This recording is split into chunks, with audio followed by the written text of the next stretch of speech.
যার ঝিনুকে যন্ত্রণা নেই, বসন্তে যার বঞ্চনা নেই, কি করে ভালোবাসবে? কবি সুবোধ সরকারের একটা অসামান্য কবিতা, আমি তোমার নাম দিলাম হিয়া। চিত্রপটের আজকের এপিসোডে আমি চেষ্টা করছি প্রথম থেকে শেষ পর্যন্ত কবিতাটা আবৃত্তি করবার, সঙ্গে থাকবেন।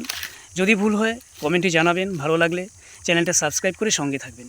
তোমাকে ভালোবাসলে যত সর্বনাশ হতো, না বাসলেও হতো। যতই তীরবিদ্ধ করো, পাখি দুজন গাইছে গান আজও আমার মতো। উল্কা খসে পড়ে না যার বাগানে, গগনে তার সন্ধ্যা নেই, যোজন ব্যাপী গন্ধা নেই। অশান্তিতে ভালোবাসাই যেতে, বাসনা পুড়ে বাসনাহীন কেউ কি পারে যেতে? কান্নাটুকু রাখতে দাও তোমার মায়া ঝিনুকে, ঝিনুকে ঠোঁট দিলে তবেই খোলে আকাশে চাঁদ হন্যমান হলে। আমিও নই তুমিও নও, কেউ থাকি না সুখে, ভালোবাসাই ন হন্যতে হরণ করে হিংসা। আমি তোমার নাম দিলাম হিয়া। তোমার সব বজ্র আমি দুহাত ভরে নিয়েও দেখি, আমার মধ্যে রচিত হয় তোমার বাতাসিয়া। উল্কা যার খসে পড়েনি, আগুনে ঢুকে হাত ধরেনি, কি করে ভালোবাসবে?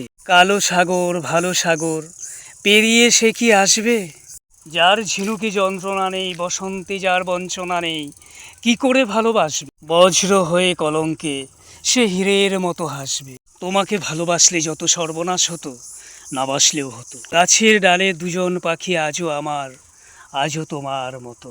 গল্প কবিতায় আমি সঞ্জয়, এরকম আরও অনেক তথ্য, কবিতা, গল্প নিয়ে আমি ফিরবো পরবর্তী পর্বে।